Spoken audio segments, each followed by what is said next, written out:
저도 사실 이제 그 할아버님이 목사님이셨고, 아까 저기 말씀 소개도 해주셨지만, 목사님이셨기 때문에 집안이 뭐 3대로 개신교 집안이에요. 기독교 장로교 목사님, 연동교회에서 심을 하셨는데.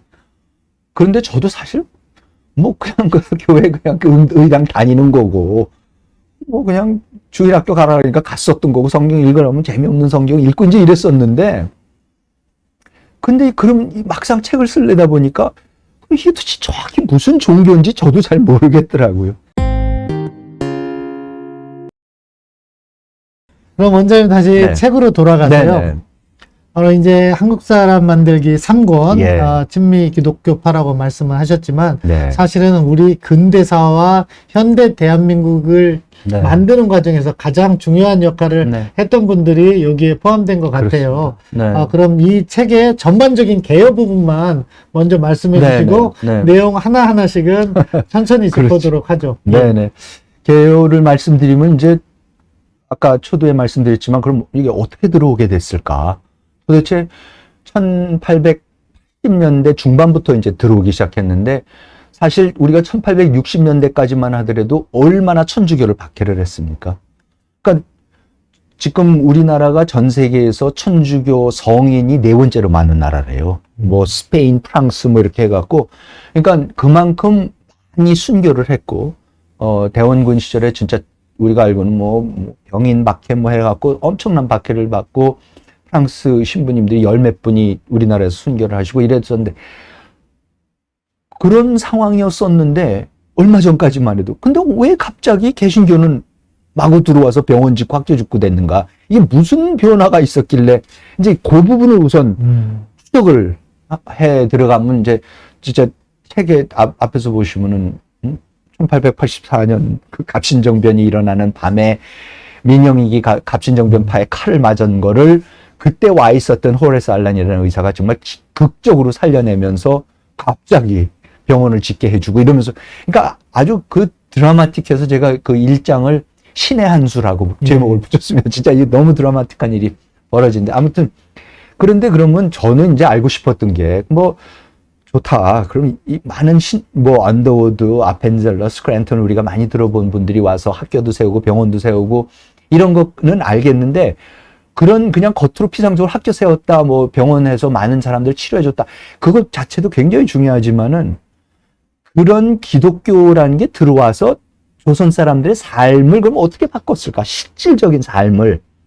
왜냐하면 이런 사상이 들어온다는 게 머리만 바뀌는 게 아니라 행동, 거지, 일상생활의 패턴이 바뀌어가는 거고 우리 사회가 뭐 그런 거 아니에요? 뭐 흔히 말하듯이 옛날에 선교사들이 우리나라에 처음 왔을 때는 세상에 조선 사람들 같이 게으른 사람들이 없다. 이제 그랬었는데 요즘 와서는 도대체 조선 사람들 같이 한국 사람들 같이 부지런한 사람들이 지금 그 없다고도 할 정도인데 왜 이렇게 그러면 이게 바뀌는가가 이게 다 어떤 의미에서 그 생활 양태 자체가 바뀌는데 그런 거를 그런 차원에서 저는 이제 들여다봐야 된다. 사상이 들어왔을 때 뭐가 바뀌는가를 봐야 된다고 생각을 했고 그런 의미에서 자, 그러면 이제 기독교라는 게 도대체 무슨 작용을 하는 건가를 이제 들여다보기 시작을 했습니다. 근데 저도 사실 이제 그 할아버님이 목사님이셨고 아까 저기 말씀 소개도 해주셨지만 목사님이셨기 때문에 집안이 뭐 3대로 개신교 집안이에요. 기독교 장로교 목사님 연동교회에서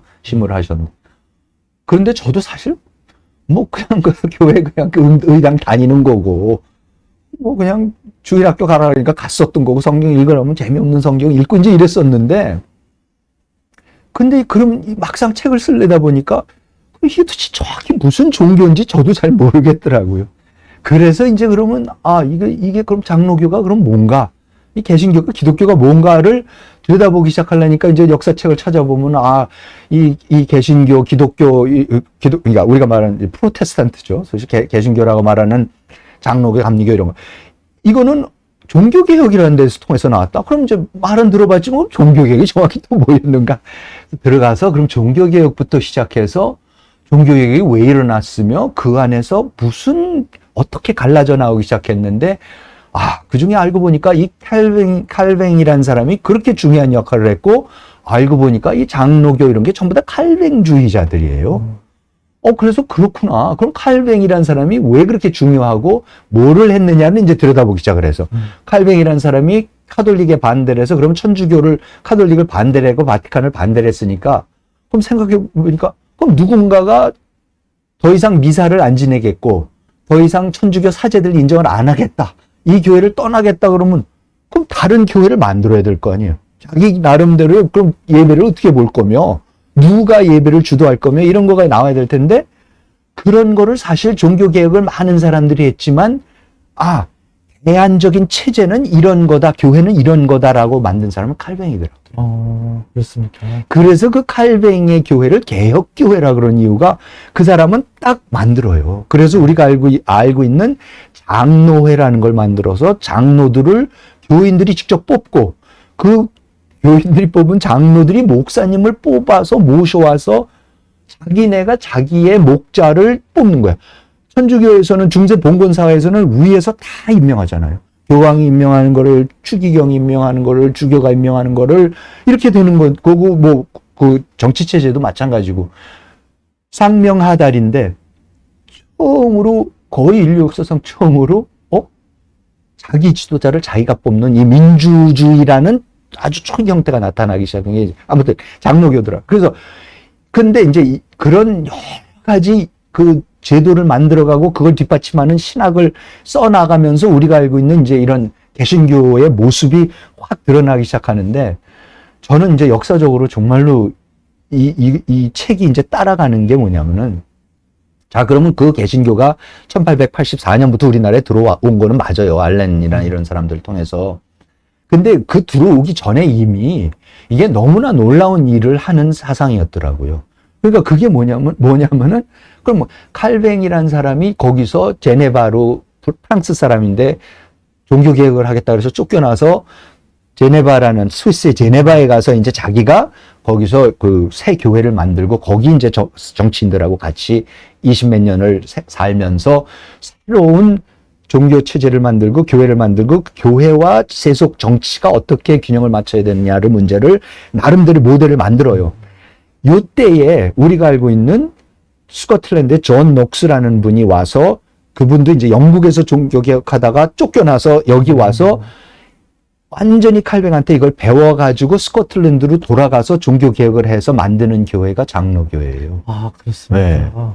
장로교회라는 건 스코틀랜드 교회예요.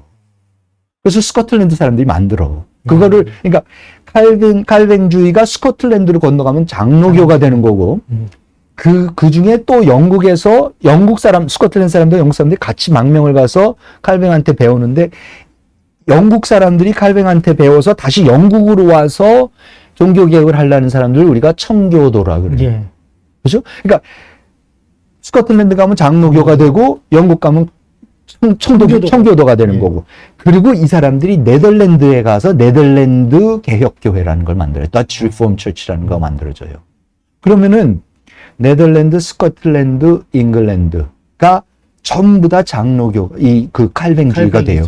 그러면서 그 칼뱅주의가 들어오기 시작함으로써 이 사회에 얼마나 놀라운 변화가 일어났는가가 서양 역사책에 자세하게 나와요. 사회사회는. 그러니까 칼뱅주의가 지독한 금욕주의, 지독하게 절약하는 거, 그 다음에 엄청나게 규범 잡힌 삶, 부지런한 삶, 자기의 생업이 있어야지만 되는 삶. 그러니까 중세 어떤 봉건 사회의 수도승들이나 수녀들이 수도원에서 수녀에서만 자기네들한테 부과했던 그 지독하게 엄격된 삶. 그렇지만 바깥 세상은 굉장히 자유롭고 그리고 항상 그냥 그 계절에 따라서 그냥 여유롭게 살아가는, 게으르게 살아가는 그런 봉건 사회의 모습이었던 거를 모든 사람한테 이제 수도승 같이 살라고 하는.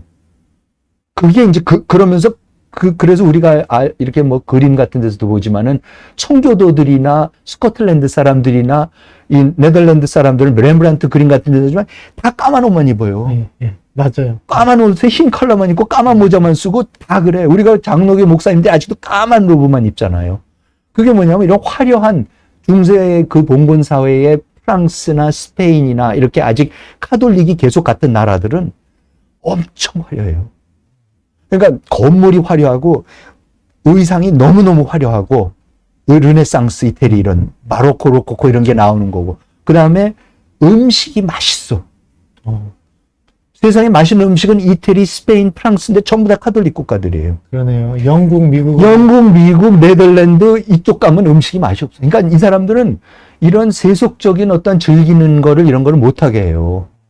그러면서 규율된 삶, 부지런한 삶, 죽어라고 일만 하는 삶, 이제 요걸 종교적으로 더 해석해 들어가는 부분들이 책에서 자세히 말씀드리겠지만, 근데 이런 모습이 나오면서 네덜란드가 1640년대에 독립을 해요.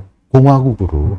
그리고 스코틀랜드가 완전히 자기네의 독립을 선언을 하면서 완전히 그 장로교회 국가가 되는 거고, 영국에서는 청교도들이 그런 혁명을 시도해서 청교도 혁명까지 하지만 다시 왕정복과가 되니까 이 청교도들이 전부 다 어디로 가요? 미국으로 가요.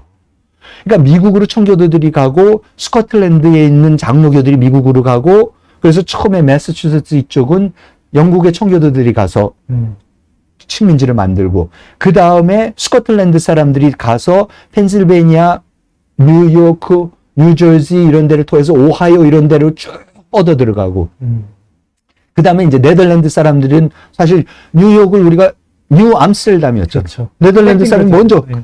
살던 건데 맨해튼 뺏긴 거죠. 그러니까 그리고 루즈벨트 이런 이름이 그게 다 더치 이름들이에요. 제일 오래된 집안들이 네덜란드 이름들이. 그러니까 그러고 보니까 미국이라는 나라는 이 사람들이 세운 나라구나.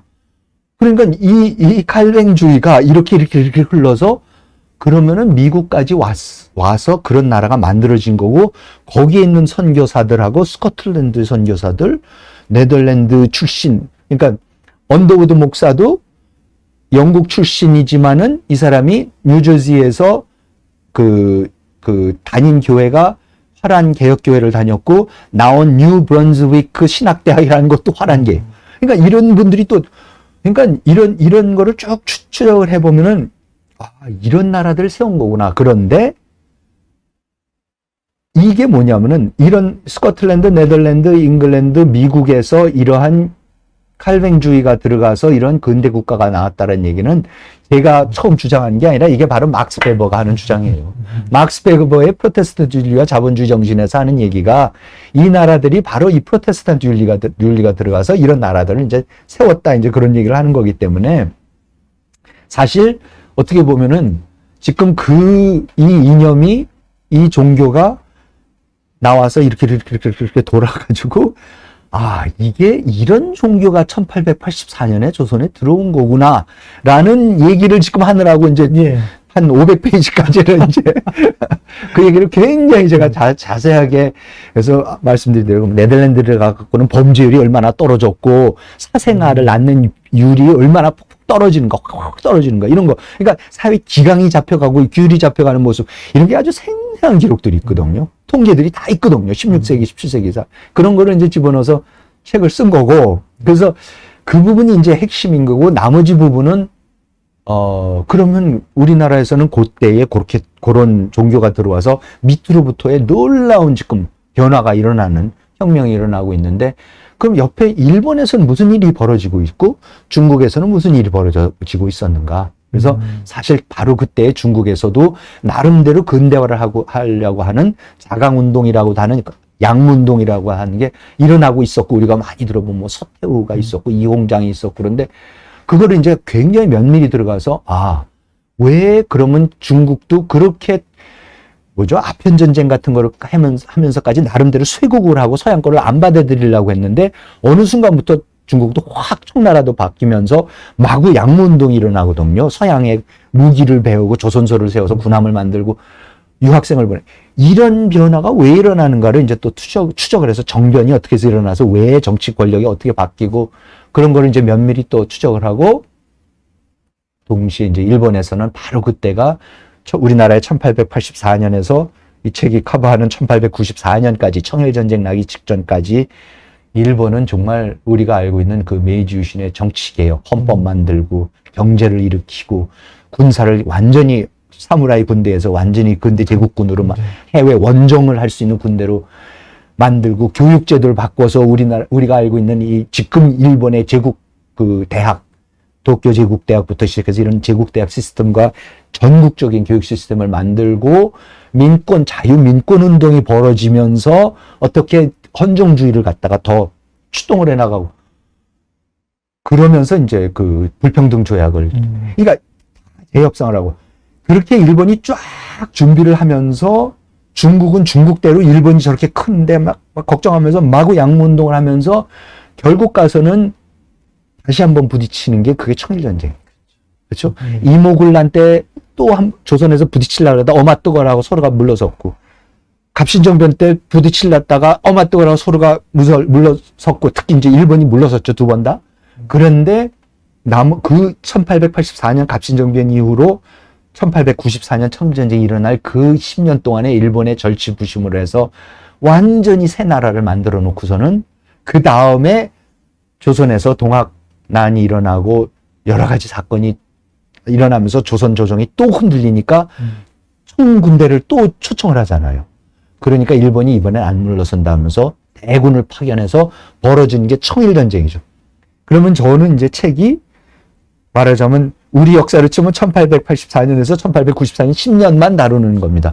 그래서 청일전쟁 직전까지 가고 다음 건이 이제 청일전쟁부터 다루고 왜냐하면 청일전쟁을 전후로 엄청난 변화가 일어나지만 그중에 이 친미 기독교파 입장에서는 그 맥락에서 보면은 그 다음부터 기독교가 급속히 청일전쟁 이후로 확산되기 시작합니다. 네.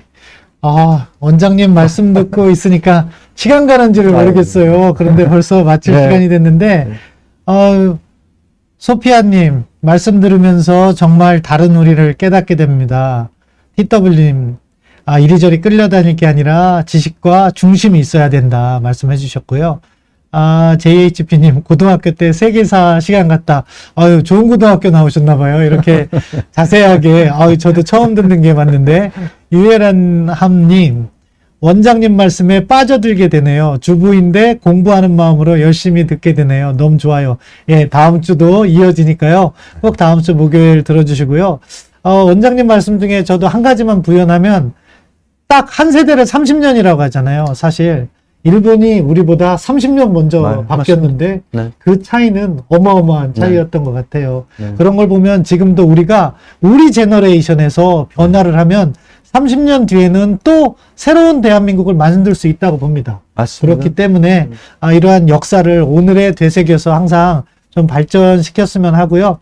원장님 어차피 다음 주에 네. 뵈니까 크게 네. 뭐 마무리 인사 말씀은 네. 따로 듣지 않겠습니다. 네, 다음 주도 너무 오늘 유익한 시간이었고요. 제가 끝내기 전에 광고만 하고 마치도록 하겠습니다. 저희가 다음 주 이 시간에도 함 원장님 모시고 한국 사람 만들기 3 본격적인 구체적인 내용으로 이제 들어가는 시간을 갖도록 하겠습니다. 그리고 내일 이 시간에는요. 우리 전지현 변호사님 아마 많은 분들께서 잘 아실 거라고 생각됩니다. 전지현 변호사님께서 픽앤톡을 진행하시는데 여기에는 저희 경제사회TV 들어오셔서 외교안보 이슈 했고 또 문화 이슈, 경제 이슈 또 이렇게 명사 초대를 하면서 역사라든가 사회 이슈를 했는데 정치 이슈나 법조 이슈는 안 다루냐 물어보시는 분들이 꽤 되는데 내일 그 이슈를 다룰 거기 때문에 내일 재밌을 것 같아요. 여러분들께서 많이 와주실 거라고 생각하고요. 내일은 조선일보에 칼럼을 쓰시는 노정태 칼럼니스트가 와서 전지현 변호사님과 대담을 할 겁니다. 내일 많이들 들어와 주시고요.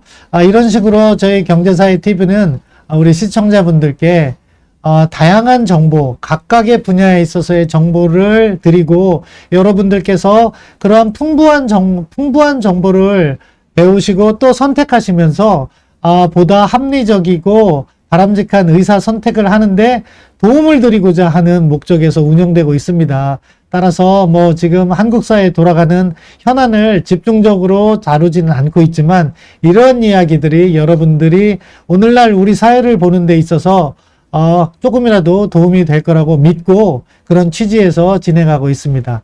여러분 오늘 이 한 시간도 유익하셨기를 정말 진심으로 바라면서요. 오늘 목요일 목요 초대석 함정병 원장님과 함께 이만 마치도록 하겠습니다. 감사합니다. 감사합니다.